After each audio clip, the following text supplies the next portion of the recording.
Warahmatullahi wabarakatuh. Selamat pagi semuanya. Kembali lagi di Halo Pria Channel bersama saya Pak Pria, dan hari ini kita akan mempelajari etika profesi. Oke, sebelum belajar kita melihat learning objektifnya terlebih dahulu. Pada materi ini, peserta didik akan mampu menjelaskan pedoman kerja. Peserta didik akan mampu menjelaskan prosedur kerja, tata kerja, dan sistem kerja. Peserta didik akan mampu menjelaskan aturan kerja. Apa itu pedoman kerja? Pedoman kerja adalah suatu acuan tertulis yang dipergunakan untuk mendorong dan menggerakkan suatu kelompok untuk mencapai tujuan organisasi.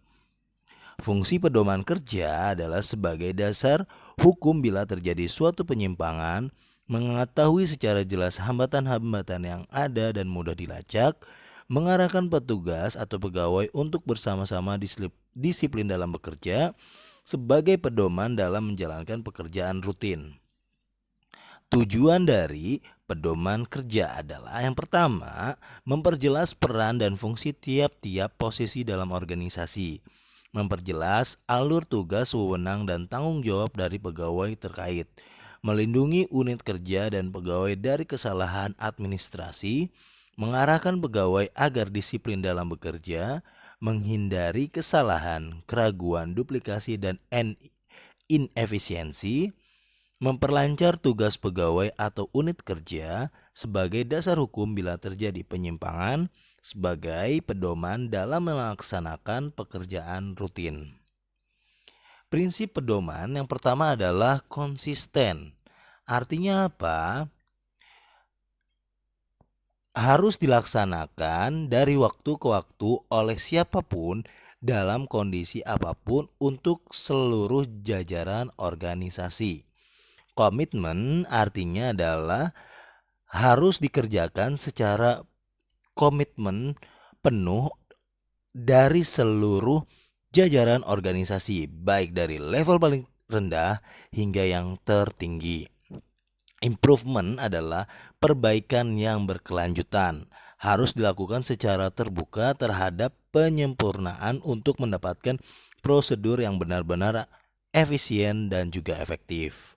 Mengikat artinya adalah pelaksanaan dalam melaksanakan tugasnya sesuai dengan prosedur dan standar yang telah ditetapkan.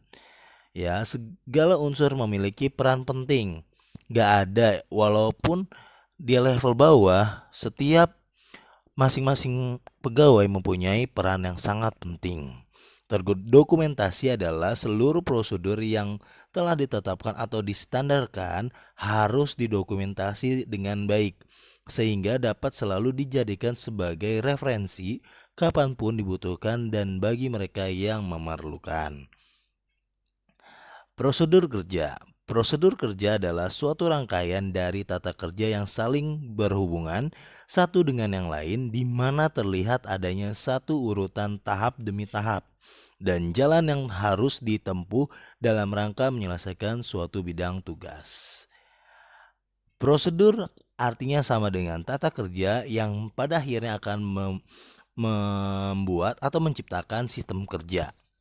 Sehingga kita sebut adalah manfaat prosedur kerja, tata kerja, dan sistem kerja adalah harus disusun dengan memperhatikan tujuan, fasilitas, peralatan, dan sifat tugas pekerjaan.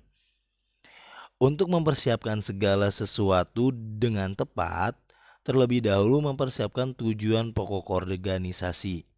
Makanya kita ketika mau membuat perusahaan, kita harus tahu yang namanya visi kita apa, dan kita jabarin ke misi-misi kita. Ya, kita harus punya visi.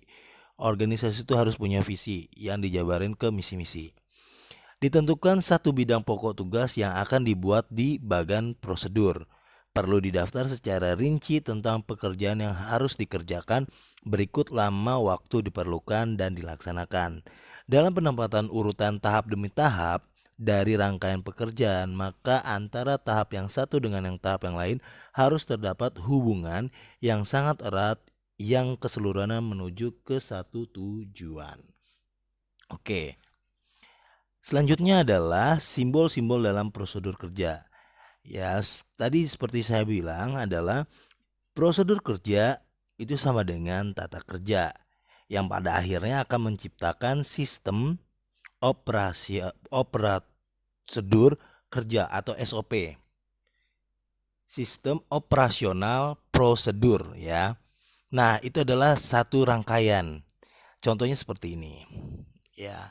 Ini adalah yang paling atas start. Kita sebut adalah terminator atau permulaan atau akhir. Ya, karena terminator ada start dan end. Selanjutnya di bawahnya adalah tanda panah yang artinya adalah flow line, arah aliran program. Nah, dari terminator itu kita alirkan ke input bilangan atau gambarnya jajar genjang itu adalah input, proses masuknya data. Yang selanjutnya adalah ya diproses, ya persegi diproses, dan selanjutnya lagi adalah on page connector. Ya, penghubung bagian flowchart yang berada pada satu halaman. Selanjutnya itu adalah decision, belah ketupat itu decision, perbandingan. Apakah produk tersebut genap atau ganjil? Kalau genap, kita langsung proses lagi ya ke gambar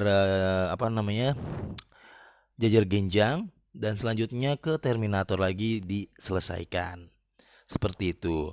Dari sistem ini, ya dari prosedur ini akan menghasilkan sistem yang kita sebut adalah SOP, sistem operasional prosedur.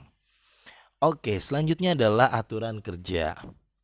Aturan kerja adalah peraturan yang dibuat secara tertulis oleh perusahaan yang memuat hal-hal umum mengenai perilaku dalam bekerja.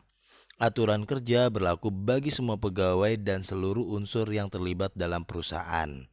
Aturan kerja terdiri dari waktu dan kehadiran kerja, pakaian atau seragam, keselamatan dan kesehatan kerja, serta yang terakhir adalah kewajiban pokok pegawai. Oke, selesai materi hari ini. Terima kasih yang telah menyaksikan video ini. Tetap semangat dalam belajar. Sekian dari saya. Wabillahi taufiq wal hidayah. Wassalamualaikum warahmatullahi wabarakatuh.